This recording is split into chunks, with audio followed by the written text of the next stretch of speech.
How's it going, everybody? This is BeatTheBush. Welcome to the 8th episode of Don't Buy It, You Don't Need It. This is going to be the electronics edition. Now, this is a series where I try to convince you to not buy certain items in an effort to help you increase your net worth all that much faster. You might be opposed to my idea of not buying these items, and you might have very good reasons of buying it. An example could be you have vision problems, so therefore you need to have a really big screen in order to see anything on a screen. So therefore you have very, very good reasons to buy that certain item, even though I'm recommending you to not to. Now, when I walk into an electronics store, it's a total goldmine for this type of episode where there's so many different items where I can recommend you to not buy. And I can just go on and on about each item that I find. These items that I'm listing today are the more ridiculous examples. Hopefully they're so ridiculous that I'm gonna be able to convince you to not buy them at all. The first one being a color changing LED light bulb that is Wi-Fi enabled so that it allows you to change the light bulb color through your smartphone.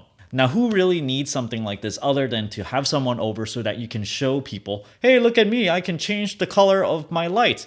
Really, whenever you have it on most of the time, it's going to be a regular white color. You're not always going to have everything blue all the time. One of these things will run you about $50 when a regular LED light bulb will normally run you about $2. So this is a $48 for one single light bulb more than you would have anyway. Now, there's a problem with these light bulbs that I cannot quite prove, but I do know that these light bulbs, they run unusually hot. They're very, very hot in terms of electronics temperature. So therefore, if you put a Wi-Fi module in or any kind of electronics in, it's going to have an accelerated lifetime. Therefore, I'm going to conjecture that whenever you have something like this, one of these color changing ones that it's Wi-Fi enabled, I bet you that the Wi-Fi, it's not going to last all that long. The second one being action cameras. Now, there are people that would legitimately need action cameras. For example, if you go surfing a lot and you want one of these action cameras, but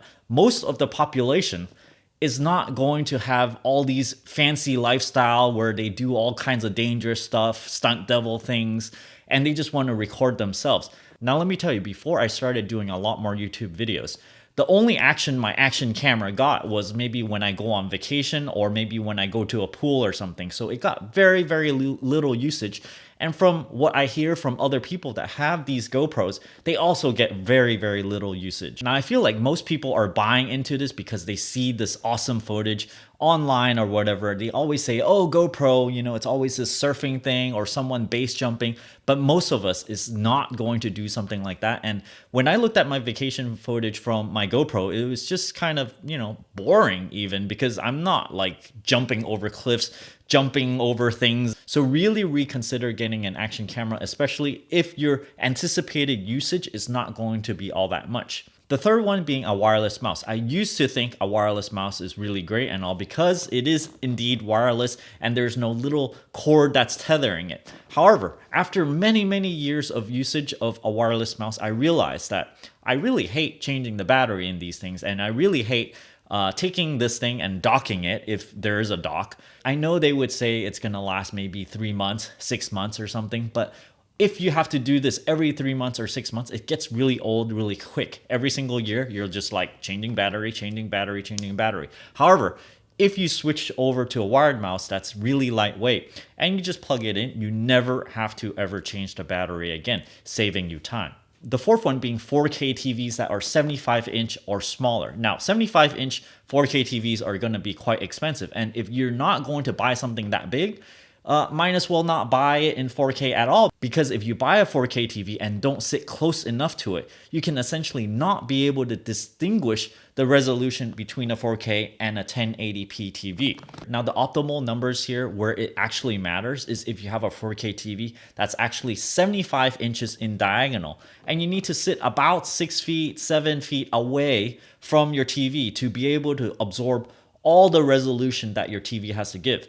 If you sit any farther with a 75-inch TV, you're essentially going to reduce the amount of resolution that it has to offer, which is 4K. This means that wherever you're going to put your TV, if it's going to be more than 10 feet away, you don't really need to buy a 4K TV. You can just as well buy a 1080p TV for a lot less, for like $1,000. This essentially means that if you're going to sit 10 feet away from your TV, You can either buy a 4K TV or a 1080p TV that is 75-inch in diagonal, and it would not matter at all. Even if you play, 4K content or whatever, you cannot distinguish the two. You'll notice at a store, they always put 4K TVs next to each other. They never go around putting a 1080p TV that's a lot cheaper, that's the same diagonal right next to a 4K TV, just so that you can, kind of step backwards until you realize, hey, there's no difference between the two. So for 4K TVs, for a typical living room, you really need to go 75-inch or larger. And for 75-inch TVs,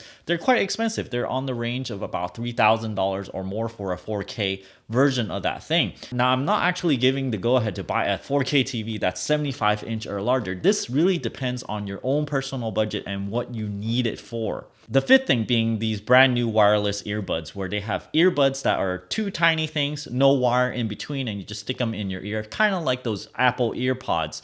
If you have one of the newer Apple iPhones, then, well, there's no headphone jack. If you don't want to use a dongle, then you have to buy one of these wireless earbud things. These things will run you about $100 to $300. Now, there's no reason these things should be that expensive. There's a little tiny battery in there. There's very, very little electronics, although the Bluetooth IC might be a little bit expensive. However, you got to know that the material costs of these things are very, very low. I estimate that this niche of wireless earbuds is going to be commoditized really, really fast, to the point where maybe I think a year or two, it's going to drop down in price very, very quickly. And these days you can find over-the-head wireless Bluetooth headset for like $30.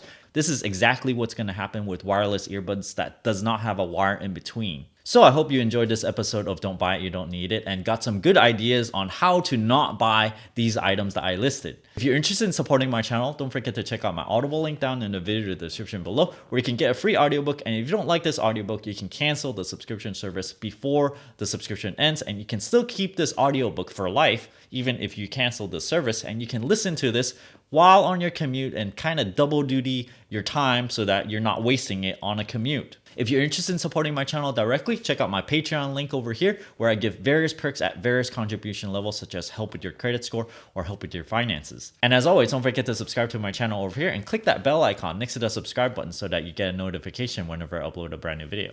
Thanks for watching.